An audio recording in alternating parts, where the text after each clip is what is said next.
Fala pessoal, Patrick falando, sejam bem-vindos ao Notícias Futebol Clube, o seu time em primeiro lugar. Bem, o vídeo de hoje é um pouco mais longo para comentar sobre a polêmica, entre aspas, desse final de semana que deve acontecer ainda essa semana, né, que foi a atuação do Gabigol diante do Internacional, derrota do Flamengo de virada para o Internacional por 2-1 no Beira-Rio.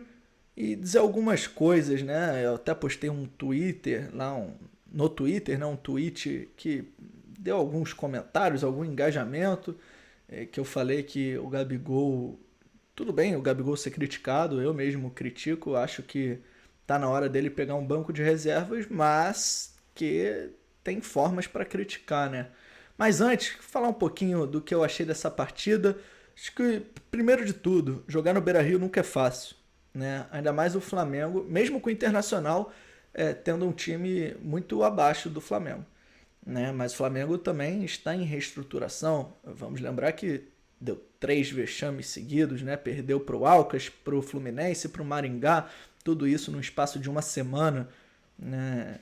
Então, o Flamengo começando um trabalho novo com o Sampaoli. A gente nunca pode esquecer disso, apesar de já estar mostrando alguma evolução. Eu já achei o time um pouco mais organizado, né, com mais posse de bola, tentando mais, criando jogadas. Mas, enfim, o Beira-Rio com 45 mil pessoas não é fácil. Não é uma vitória certa, independente do momento dos times. É sempre complicado jogar lá. Historicamente, para o Flamengo é assim, né? Mas o que eu falei, e eu vou tentar botar esse tweet aí na tela para vocês darem uma olhada, é o seguinte, eu vou até abrir aqui, né, para falar certinho o que eu disse, né?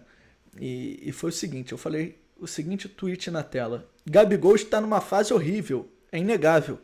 Só não acho justo rebaixar ele a nada. Falam como se fosse mais um jogador qualquer. Gabi lixo, Gabi gordo, perde gol. Isso é coisa de rival. Ver torcedor do Flamengo utilizar esses xingamentos é doideira. E aí eu complementei falando o seguinte: acho que o Gabigol deveria focar em aprimorar sua parte física, tem feito muita diferença. E sim, o Pedro está melhor que ele, mas contra o Internacional não foi bem e saiu reclamando, né?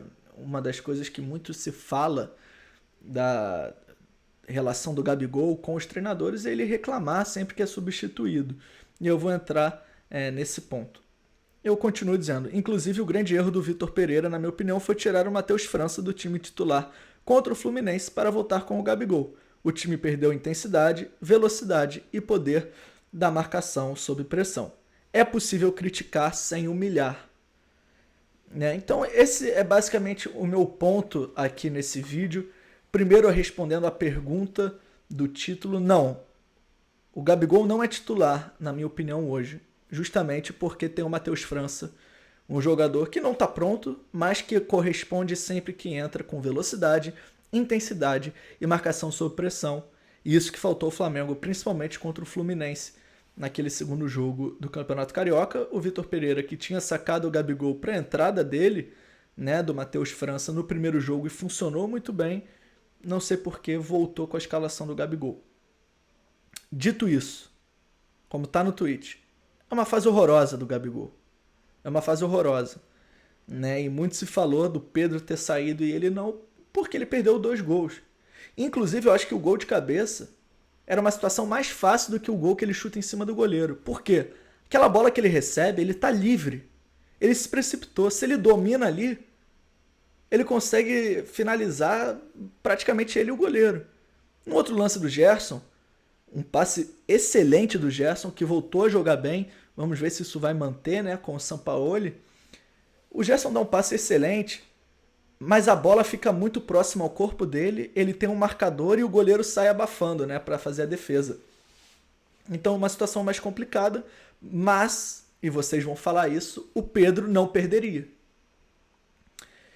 Eu vou dizer que o Pedro talvez não teria essas chances porque a movimentação dos dois é diferente. Mas eu concordo, o Pedro quando recebe essas bolas assim, né, na cara do gol ou com uma situação mais fácil, ele não perde. Independente da fase, o Pedro é um matador nato.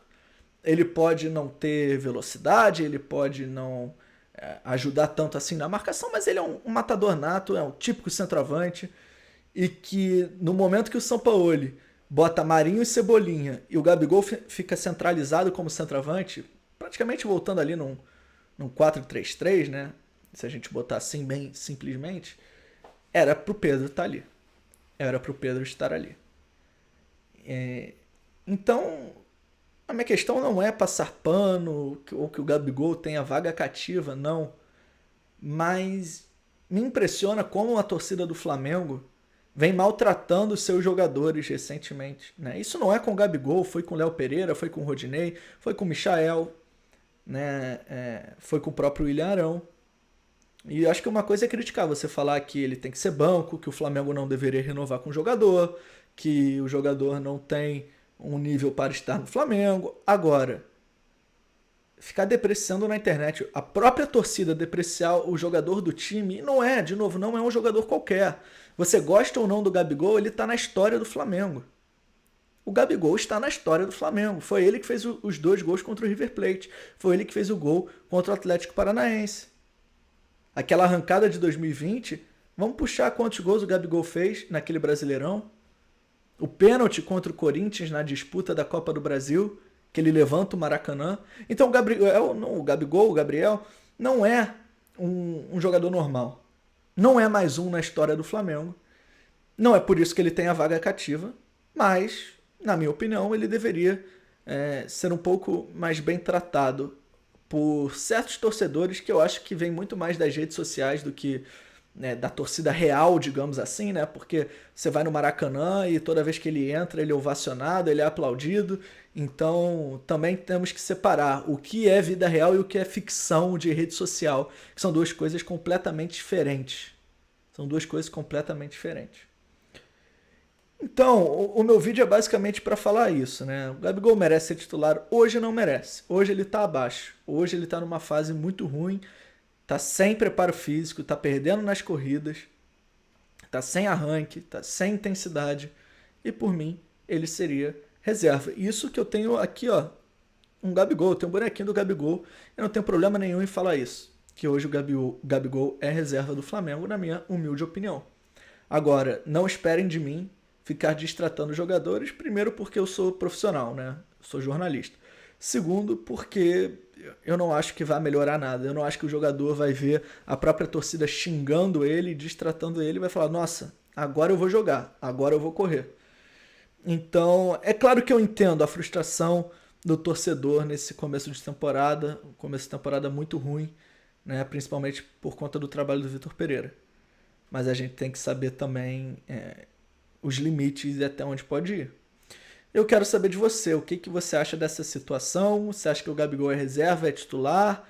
Conta pra mim aí nos comentários, não esquece de se inscrever, deixar o like, ativar o sininho e compartilhar esse vídeo se você achou legal. Se você tá vendo até aqui, comenta embaixo nos comentários qual vai ser o placar de Flamengo e Maringá. Beleza? Eu vou ficando por aqui e até a próxima. A qualquer momento a gente volta com um vídeo novo aqui no canal. Grande abraço, fui!